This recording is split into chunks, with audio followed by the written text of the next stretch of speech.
Farmer protest के बारे में तो हर कोई बात कर रहा है कि वो कब शुरू हुआ था, कौन कौन सी स्टेट्स उसमें इन्वॉल्व है और आखिरकार फार्मर्स की डिमांड क्या है। बट इस वीडियो में मैं स्टैट्स के साथ ये बात करूंगा कि फार्मर्स की ये डिमांड आखिरकार गवर्नमेंट पूरी भी कर सकती है कि नहीं। जहां कुछ दिनों पहले तक लग रहा था कि ये प्रोटेस्ट खत्म होने वाला है और फार्मर्स अब वापस चले जाएंगे, वहाँ कुछ ऐसा हुआ जिसके बारे में आपने और मैंने नहीं सोचा होगा।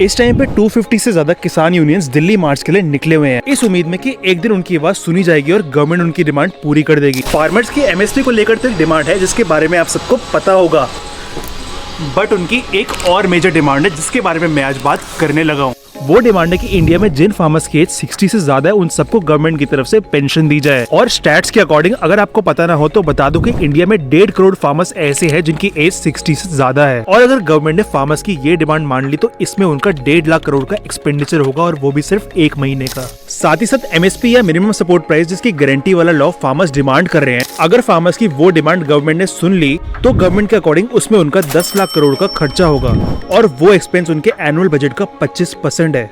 और यही बजट हमारे इंफ्रास्ट्रक्चर के लिए हर साल अलॉट किया जाता है। अगर प्राइवेट कंपनी की बात करें तो वो कभी भी एमएसपी पे किसानों से वीट और पैडी बाय नहीं करेगी, क्योंकि वही सेम वीट और पैडी उन्हें कंपैरेटिवली सस्ते प्राइसेस में अर्जेंटीना और रशिया से इंपोर्ट कराने पे मिल जाता है। फैक्ट्स के अकॉर्डिंग इंडिया में वीट का एमएसपी 2275 पर क्विंटल्स है, पर अगर वही वीट रशिया और अर्जेंटीना जैसी कंट्री से इंपोर्ट करवा दिया जाए तो वो प्राइवेट कंपनीज को 1994 या 1869 पर क्विंटल्स का पड़ता है। और अमाउंट का ये डिफरेंस तो आप समझ ही गए होंगे। अब आप खुद ही सोचो कि अगर प्राइवेट कंपनीज को सस्ते दामों पे बाहर से इंपोर्ट कराने पे वीट और पैडी मिल रहा है तो वो भला क्यों एमएसपी पे किसानों से वीट और पैडी खरीदेंगे।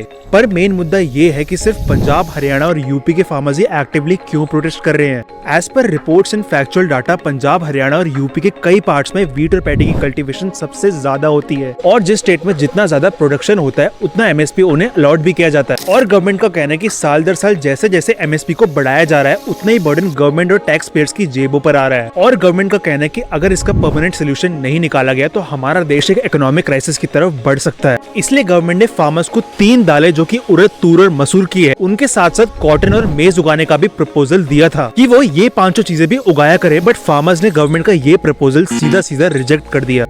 इस वीडियो को ज्यादा से ज्यादा शेयर करो ताकि अलग अलग लोगों के थॉट्स हम कमेंट सेक्शन में जान सके, ताकि फार्मर्स खुशी खुशी अपनी घर की तरफ वापस लौट सके और गवर्नमेंट भी अपना नुकसान ना कराते हुए कोई परमानेंट सोल्यूशन निकाल सके। ऐसे इन्फॉर्मेटिव कंटेंट आप तक सबसे पहले पहुंचाता रहूंगा, तो फटाफट से ग्रोवाइजर को सब्सक्राइब करके बेल आइकन क्लिक कर देना।